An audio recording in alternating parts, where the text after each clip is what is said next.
Hello and welcome to another edition of Training Cookies, discussing training topics to help keep you informed in your very busy day. My name is Scott. I'm one of the founders and the CEO of the Highly Trained Eye, a training and HR services firm based out of New Hampshire, USA. And as always, I'm delighted you could join us. Here we go. So today's topic is on training millennials. You know, that younger generation of good-for-nothings that expect everything to be handed to them. You know, when hiring for an employee not too long ago, I really valued the honesty of one young applicant's cover letter, so much so that I saved it. It says here on his objective, to obtain a rewarding and well-paying position in a relaxed atmosphere and caring environment. Me too. Let me know if you find it so I can apply as well. Seriously though, have you ever expressed the following statement or had it stated to you from a colleague? I'm concerned about this new generation of workers. They lack the patience that older workers have gained through their experience. They have a shorter attention span and, I fear, will compel them to simply leave the company if they feel things aren't going their way after we've invested all this time into them. They come in with no knowledge and then feel entitled to benefits earned on the backs of others. Here's the thing. This could have been said about me when I entered the workforce, or the generation of workers 40 or even 70 years ago. This, viewers, is the classic stereotype of the younger generation. Slackers. The reality is, the older generation always has concerns about the younger one, don't they? I mean, the younger generation has no work ethic. They don't take responsibility. They want everything handed to them. Yada, yada, yada. I've said the exact same things. How much of that is actually true? Well, if history is any indication, probably not much. There are certainly some societal differences. But what I'm interested in is what about when it comes to how they learn? From a training standpoint, is there a difference between training millennials versus other older workers? Let's take a look. Now, there are lots of articles that talk about training millennials and how a different approach is needed, and they list specific things to do. Here are the most common ones that seem to repeat themselves. 1, they want to choose their own learning experience. 2, they like a culture where they can continually learn new things. 3, they don't want to be patronized. And 4, they're more comfortable with the latest technology. I want to look at each of these 4. So first on the list, millennials, more than older generations of workers, want to choose their own learning experience. Well, when I look back at when I first started as a trainer or had my first job in what I'd consider to be corporate America or the real world, there really weren't any options to choose from. In-person classroom style training really was it. I mean, sure, we could vary up how in-person training was done, perhaps through some sort of simulation or presentations or guest speakers, but the general method was still the same. Then, in the 1990s, computer-based training, or CBT, began to be a thing, with training departments burning CDs like you wouldn't believe for people to use. Man, they were slow, they got outdated quickly, but they were an option. The point here is that the flexibility to choose one's learning experience is not so much a characteristic unique to millennials, but rather to the technology to offer more tailored experiences that's relatively unique to the past 25 years or so. If it was around back when I was a new hire, I'd want it too. On to the second item unique to millennials, that they like a culture where they can continually learn new things. A quote from one article states, "In the same way that millennials like collaborative learning experiences, they like getting useful feedback to help them course correct as they move through the workplace hierarchy and navigate unfamiliar politics and unspoken cultural rules." All right, here's where my BSO meter starts to sound off a little bit. I mean, don't we all want useful feedback to help us as we learn the business? This also doesn't sound like something unique to millennials to me. Look, I'm a closet geek, and it's been on my wish list to learn Python for years now. I've even taken some courses online. Now, since I'm the boss of our little organization, I have to simply force myself to make time to do it. But if I worked for a larger company, I also, as old as I am, would like and appreciate a company that allowed me to learn new things like this. Well, so if 1 and 2 aren't any good, let's look at the third thing that supposedly is something unique to millennials when it comes to learning, which is that they don't want to be patronized. So I guess that means that older generations have no problem being patronized? By the way, this is where you have to be careful with the concept of gamification. Taken too far, it's quite patronizing. You know, I remember an article in ATD magazine that once had its main feature about creating training in the online platform Second Life. By the way, apparently Second Life is still around, but I got news for you. Millennials don't care much for training via that way either. That's not the way to do professional learning. You know what I used to hate? The little cartoony character or avatar that would appear in the corner of my screen to say, "Good job," whenever I finished a chapter or a topic of training.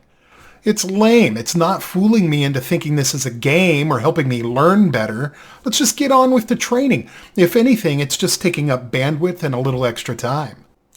Wait, I just realized that if you're watching this on video, then I'm the character in the corner.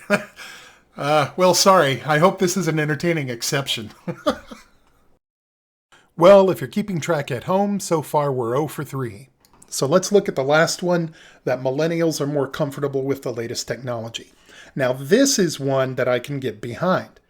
I think it's fair to say that although younger generations learn best using the same general approaches as other generations, they are more comfortable with the latest technologies. Younger generations are much more likely to have no problem completing a survey on their phone or using breakout rooms with polling in a Zoom call compared to older workers used to much different methods. In the same way, younger employees are probably less comfortable using older technologies we may be used to, such as simply picking up the phone and calling someone when they have a question instead of email or checking YouTube. Now, the final claim is that when it comes to learning, the younger generation has a shorter attention span. Is there any basis for this? Well, in short, sure. After all, that's what technology and the media foist upon us. I probably do compared to 20 years ago as well. Everything's moving faster. We're bombarded with more messaging and information than ever before. When I first entered the workforce, I had email, and it was newfangled and not everyone used it. Now, email competes with Slack, texting, notifications, streaming, social media, and who knows what else for my eyeballs' attention.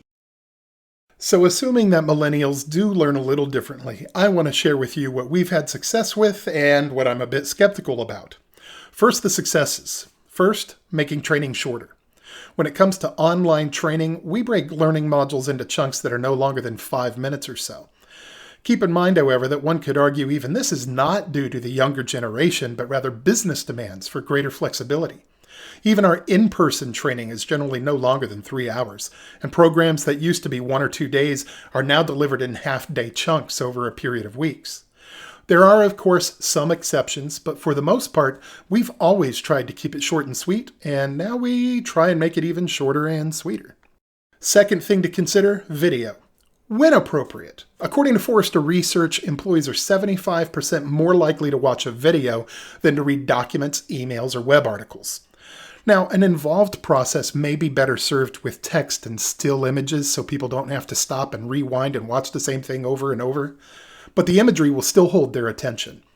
Just be sure to choose a good, timeless look. Maybe consider how TV stations do it. Millennials spot fads and know when something is passé. Pretty soon they're making fun of the outfits that any actors are using more than anything else. Third, mix it up. Otherwise known as blended learning, even with millennials, online learning only goes so far. Maybe even less so with millennials, as they quickly know how to click next without really learning anything. Finally, informal learning always works. More people learn from asking a coworker during break than from the formal classroom. There are systems out there such as curated knowledge bases where employees can find the answers they're looking for without tying up your subject matter experts. And you can make sure they're getting the answer from an official source and not just Googling it. And by the way, I don't mean SharePoint. Don't get me wrong, SharePoint is useful, but trying to find what you're looking for in there can be worse than a root canal.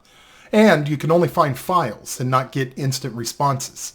Now, many systems can embed within SharePoint, so you do get better results. We use one at the Highly Trained Eye, and it even gives reports on what employees are really looking for in real time so that we can provide appropriate training accordingly and in a timely fashion. Much more recommended. All right, now, this is obviously only my opinion, but here's what I'm not sold on when it comes to millennials. First and foremost, turning training into games, called gamification. This needs a thoughtful approach, as taken too far, it can become patronizing and cheesy, not to mention quickly outdated. It's one thing to award certificates or points for completing certain programs or hours of learning.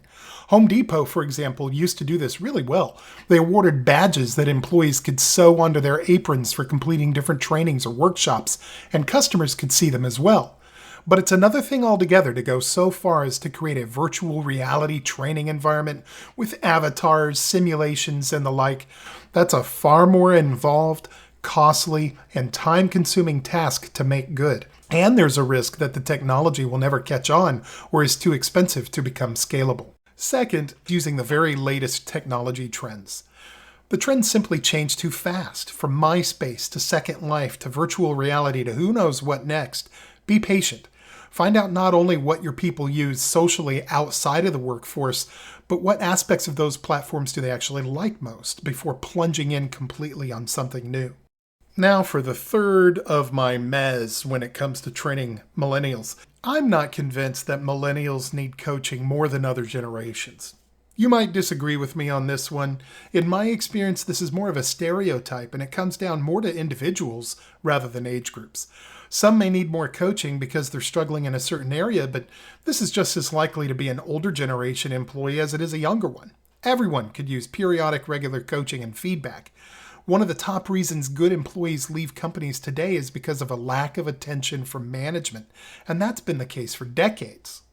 So yes, norms change with each generation, and we need to be aware of it. But when it comes to learning, we have more in common than you might think. At the end of the day, this is much less about generational differences than it is about individuals.